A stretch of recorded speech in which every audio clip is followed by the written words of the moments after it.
حمد و ثنا رب مہربان کے نام اور درود و سلام حضرت محمد مصطفیٰ صلی اللہ علیہ وسلم پر۔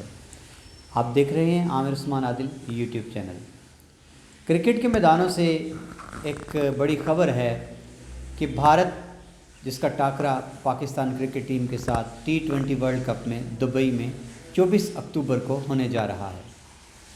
بھارت نے پہلے سے ہی میچ سے بھاگنے کی ایک فضا بنانا شروع کر دی ہے۔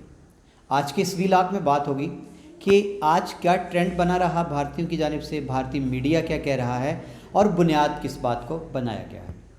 جی ناظرین، یہ بات کسی سے ڈھکی چھپی نہیں کہ پاک بھارت روایتی حریف ہیں، چاہے وہ میدان جنگ ہو یا کرکٹ کا میدان ہو۔ ہمیشہ سے ہی اس مقابلے پر پوری دنیا کے شائقین کی نظر ہوتی ہے، اور جب بھی پاک بھارت میچ ہوتا ہے تو سڑکیں سنسان ہو جاتی ہیں اور لوگ چپک کر رہ جاتے ہیں ٹی وی سکرینز کے ساتھ۔ اب بھی ایک طویل عرصے کے بعد شائقین کو شدت سے انتظار تھا کہ کب بھارت پاکستان کے مد مقابل آئے۔ T20 کا ورلڈ کپ اس کا میلہ سج چکا ہے۔ عمان سے آغاز ہوا پہلے مرحلے کا، اور اب سپر 12 مرحلہ جو ہے وہ جلد ہی شروع ہونے والا ہے۔ جی ناظرین، آج ہوا کیا کہ بھارت کے یونین منسٹر ہیں اور اریراج سنگھ، اور اسی طرح ایک اور پنجاب کے منسٹر ہیں، ان دونوں منسٹرز نے یہ بیان دیا کہ چونکہ کشیدگی پائی جا رہی ہے دونوں ممالک میں، فضا کشیدہ ہے، اور مقبوضہ کشمیر کے اندر پاکستان کی مداخلت سے دوبارہ ہندو فوجی جو ہیں ان کی ہلاکت ہوئی ہے اور پرتشدد کارروائیاں ہیں، اس وجہ سے پاکستان کے ساتھ میچ منسوخ کر دیا جائے۔ اور پنجاب کے جو منسٹر ہیں بھارت کے، ان کا یہ کہنا تھا کہ دونوں ملکوں کے مابین سرحد پر کشیدگی پائی جاتی ہے، اس لیے اچھا نہیں ہوگا کہ دونوں ممالک کی ٹیمیں آپس میں میچ کھیلیں۔ اس سے اور زیادہ نفرت بڑھے گی اور شدت پھیلے گی۔ آپ نے دیکھا کہ کس طرح سے دو وزیروں سے پہلے بیان دلوائے گئے کہ پاکستان اور بھارت کے مابین جو 24 اکتوبر کا شیڈول میچ ہے T20 کے ورلڈ کپ کا، اس کو کر دیا جائے منسوخ۔ اب وزیروں کا کام اتنا ہی تھا، ختم ہوا۔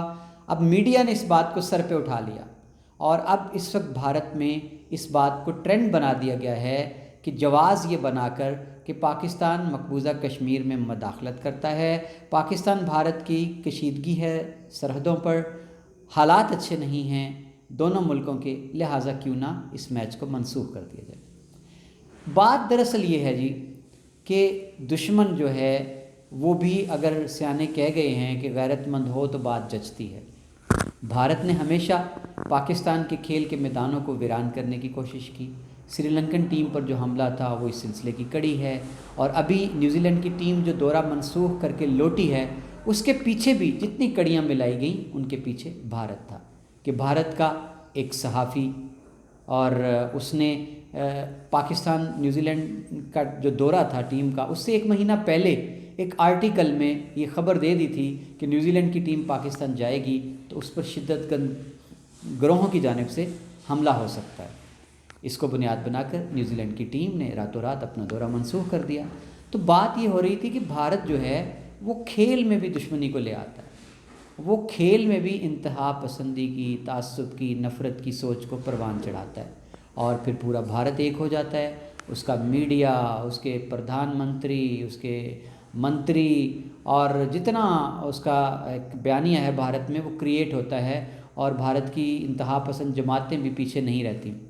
تو یہ جناب آج کے اس ویلاگ میں آپ کو ایک بڑی خبر دینا تھی کہ پاک بھارت کرکٹ ٹاکرا جس کا آپ سب کو انتظار تھا، وہ اب شاید کھٹائی میں پڑتا نظر آتا ہے، کیونکہ بھارتی ٹیم بھی آخر وقت پر یہ کہے گی کہ کرکٹ بورڈ جو ہے بھارت کا، اس کے اوپر دباؤ حکومت کا آیا اور ان کو اجازت نہیں ملی کھیلنے کی، تو گویا یہ ایک فرار کی کوشش ہے مقابلے کی۔ تو پاکستانیوں مایوس نہیں ہونا، ہمارے کھیل کے میدان پہلے ویران کیے گئے، اور اب ایک بڑا ٹاکرا جو تھا جس کا سب کو انتظار تھا، اور خود بھارت نے پہلے ٹرینڈ چلایا موقع موقع کا، اور اس کے کھلاڑیوں نے یہ بیان دینا شروع کر دیے میڈیا پر کہ پاکستانی ٹیم میں اتنا دم نہیں ہے۔ تو ذرا لالوں سے یہ کہنا تھا کہ دم دیکھتے تو صحیح نا، کیوں بھاگ رہے ہیں اب میدان سے؟ بہت شکریہ ناظرین، میرے چینل کو سبسکرائب کیجیے اور میرے ساتھ یوں ہی جڑے رہیے۔